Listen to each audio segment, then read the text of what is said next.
జీవితంలో ఎప్పుడైనా ఎవరికైనా ఐ లవ్ యూ చెప్పారా? చాలా మందికి చెప్పారు. చాలామంది చెప్పారు. పెళ్ళికి ముందు, పెళ్ళికి తర్వాత, తర్వాత కూడా. దాంట్లో ఒక ఇంట్రెస్టింగ్ ఎపిసోడ్ ఏదైనా? ఇంట్రెస్టింగ్ ఎపిసోడ్ నా పర్సనల్ అంటే మీరు పర్సనల్ ఇప్పటివరకు మీరు పబ్లిక్ అయిపోయారు. నా పర్సనల్ విషయాలు నేను చెప్తాను, కానీ ఇప్పుడు ఇంట్రెస్టింగ్ ఎపిసోడ్ అంటే అమ్మాయి పేరు చెప్పాలా లేకపోతే మన ఎపిసోడ్ అంటే ఇంకేం చెప్పాలి? ఎపిసోడ్ మీన్స్ ఆ బ్లాక్ సినిమా బ్లాక్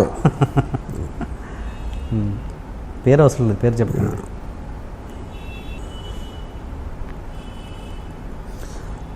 ఇంజనీరింగ్ కాలేజ్లో ఉన్నప్పుడు ఒక సత్య అని ఒక అమ్మాయిని ఇష్టం. అమ్మాయి మెడికల్ కాలేజ్ అమ్మాయి.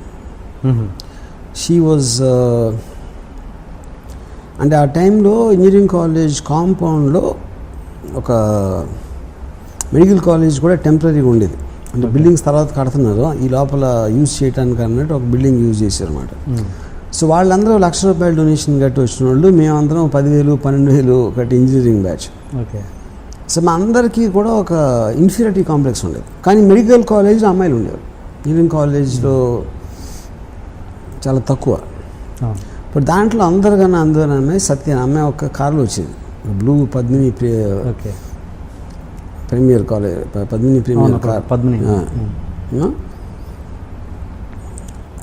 కాలేజ్ కాంపౌండ్లోకి ఆ కార్ ఎంటర్ అవుతుంది. ఇప్పుడు కూడా కూర్చున్నారు, ఇన్ని ఇయర్స్ అయిన తర్వాత అసలు ఆ కార్ అలా ఎంటర్ అయ్యి రోడ్ మీదకి వస్తూ ఉంటే ఇక్కడ నా హృదయంలో బ్యాక్గ్రౌండ్ మ్యూజిక్ ఆ అమ్మాయిని ఎప్పుడు నేను దగ్గరికి వెళ్ళి అంటే నాకు తర్వాత పరిచయం అయింది, కానీ పరిచయం ఏంటంటే ఇంకొక ఫ్రెండ్ ఉండి ఉన్నారు కాలేజీలోనే, ఆడు కైజర్ అని, ఆడు చాలా అందంగా ఉంటాడు. అతని సిస్టర్ కూడా మెడికల్ కాలేజ్ అన్నమాట. సో అతని సిస్టర్ ద్వారా పరిచయం చేసుకుని నన్ను ఆడ బ్యాచ్లో ఒక గ్యాంగ్ హోల్డ్ లాగా చెప్పాడు నా గురించి అమ్మాయికి.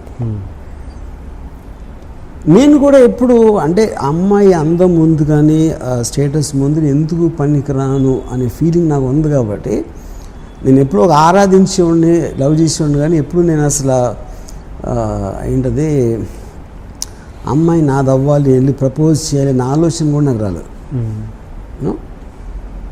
And I use to think ఆ అమ్మాయి కైజర్తో లవ్లో ఉంది అని అనుకున్నాను నేను ఆ టైంలో. సో చాలా రోజుల తర్వాత, ఇయర్స్ తర్వాత రియలైజ్ అది ఏం లేదు, ఆ అమ్మాయికి ఇప్పుడు నేనంటే ఇష్టం. అది ఇప్పుడు తర్వాత నా పెళ్ళి అయిపోయిన తర్వాత తెలిసింది. సో ఇది అదేమంటారు, దాన్ని ఎక్కవలసిన రైలు జీవితకాలం లేట్ అంటారు కదా, అలాంటిది కూడా. అది మీరు ప్రతి వాళ్ళ విషయంలో ఇలాగే లేట్ చేస్తున్నట్టున్నారు, శ్రీదేవి విషయంలో కూడా. కరెక్ట్. మరి సో నేను నిజంగా లవ్ చేసిన అమ్మాయిలందరినీ ఇలాగే పట్టుకున్నా. మరి ఏదో ఒక టైంలో గుణపాఠం రావాలిగా, వచ్చి కరెక్ట్ టైంలో ప్రపోజ్ చేయడం, అది పాయింట్. కానీ ఇవన్నీ యాక్చువల్గా సత్య శ్రీదేవి ప్యారల్గా జరిగింది. ఎందుకంటే సత్య రియల్ పర్సన్, శ్రీదేవి గారేమో స్క్రీన్ మీద పర్సన్. ఓకే, అంటే శ్రీదేవి టాపిక్ వస్తే ఏంటి మీరు అన్నారు గుణ. నాకు ఇంకోటి ఒక విషయం ఏంటంటే, నేను శ్రీదేవి గారు అంటే ఆ టైంలో ఒక ఇది చెప్పాను, కానీ నాకు యాక్చువల్గా నియర్లీ ఒక 10 years నేను జయసుధ్ గారితో విపరీతంలో ఉన్నాను. ఒక కాలేజ్ టైం అంటే జ్యోతి సినిమా. శ్రీదేవి గారు యాక్చువల్గా it was more happen post ఏది మన mister India. Okay, mister India time నుంచి అంతకుముందు ఒక ఇది వేటగాడు టైంలో లేదా 16 టైంలో కొంచెం స్లైట్లీ సెక్స్ సింబల్ ఇమేజ్ ఉంటుంది. బట్ ఒక పర్సనల్ లెవెల్లో ఫ్యాసినేషన్ అనేది నాకు బాగా ఫిల్మ్ ఇండస్ట్రీలోకి వచ్చిన తర్వాత నుంచి స్టార్ట్ అయింది యాక్చువల్గా. అంటే ఫిల్మ్ ఇండస్ట్రీ అంటే నేను డైరెక్టర్ అని కాదు, నేను చెప్పేది ఒక అసిస్టెంటో లేకపోతే సినిమాల్లో అన్నపూర్ణ స్టూడియో చుట్టూ తిరిగే రోజుల్లో అక్కడ స్టార్ట్ అయింది యాక్చువల్గా. ఓకే, ఒరిజినల్గా కాలేజ్లో ఉన్నప్పుడు అంతా నాకు జయసుధ్ గారు యాక్చువల్గా. అప్పుడు ఫస్ట్ టైము నేను అంటే ఆల్మోస్ట్ అబ్సెషన్ మాట జయసుధ్ గారు అంటే. ఆవిడ ఫోటోలు లేకపోతే ఒక జ్యోతి సినిమా వాల్ పోస్టరు ఒక కాంపౌండ్ వాల్ మీద అంటించుంటే రోడ్ మీద నుంచుని ఒక గంటలు చూసి ఉండాలి, చూస్తూ ఉన్నాను. వాల్ పోస్టర్ మీద అంతే. తర్వాత ఒకసారి ఫస్ట్ టైం శ్రీవారి వచ్చినట్లు షూటింగ్ జరుగుతూ ఉంటే మా ఫాదర్ని అడిగి జయసుధ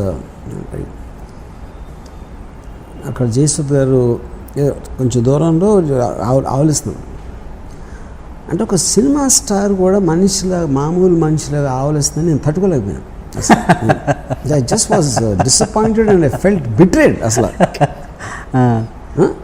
ఇంకోటి, స్క్రీన్ మీద మీరు చూసినప్పుడు ఒకరిని అంత పెద్ద స్క్రీన్ మీద లైట్స్, కంపోజిషను, మ్యూజిక్, డైలాగ్తో చూస్తారు కాబట్టి సడన్గా ఏమీ లేకుండా బేరుగా చూసినప్పుడు ఎవరైనా డిసప్పాయింట్ చేస్తారు, ఇర్రెస్పెక్టివ్ అది ఎంత పెద్ద స్టార్ అని అవును.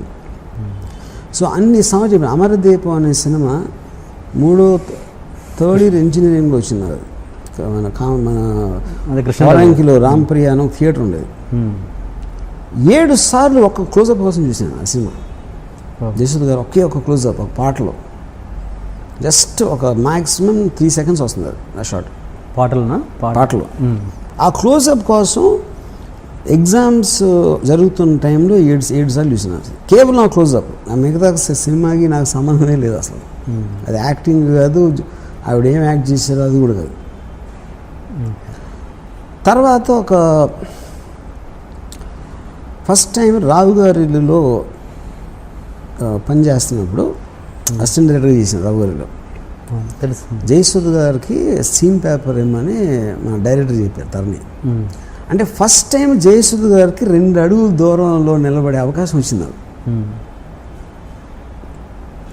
సో నేనే రాసిన సీన్. పైగా నేను మొత్తం రాసి ఆవిడకి ఇస్తున్నాను కాబట్టి ప్రతి వర్డు ఇది అది అంటే ఆ రోజుల్లో ఇది కూడా ల్యాప్టాప్ ఉండేది కదా, అన్ని హ్యాండ్ రైటింగ్ అవి చింపేసి మళ్ళీ రాసి నాకు చాలా బ్యాడ్ హ్యాండ్ రైటింగ్. పైగా తెలుగు కోర్స్ నా హ్యాండ్ రైటింగ్ ఎంత అందంగా నా శక్తికి మించిన కృషి చేసి ఫైనల్గా సీన్ రాసి తీసుకెళ్ళాను. ఏది రాత్రి అంతా రాసి పొద్దున్న రాసి ఆవిడ షూటింగ్ వచ్చే టైంకి ఆవిడ కూర్చుని ఉంటే వెళ్ళి ఇచ్చాను పేపర్. నా మైండ్లో ఏంటి, ఆవిడ చదివి ఇంప్రెస్ అయిపోయి ఎవరు రాశారు అని ఒక బల్బులాగా ఆవిడ మొహం వెలిగి నేనే రాశాను అని చెప్దామని నా ఫ్లాష్ ఫార్వర్డ్ అయిపోయింది సీన్ ఆల్రెడీ. మొత్తం బ్యాక్గ్రౌండ్ ఎడిటింగ్ చేసి నా మైండ్లో ప్లే అయింది అది ఆల్రెడీ చాలాసార్లు. నేను ఇవ్వగానే ఎన్ని పేజీలు అది ఫస్ట్ టైం.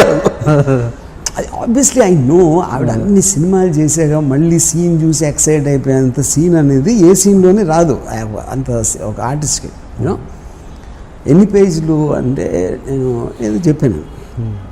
అప్పుడు సీన్ వినిపిద్దామంటే అవుట్టి షార్ట్ చెప్పు చాలా.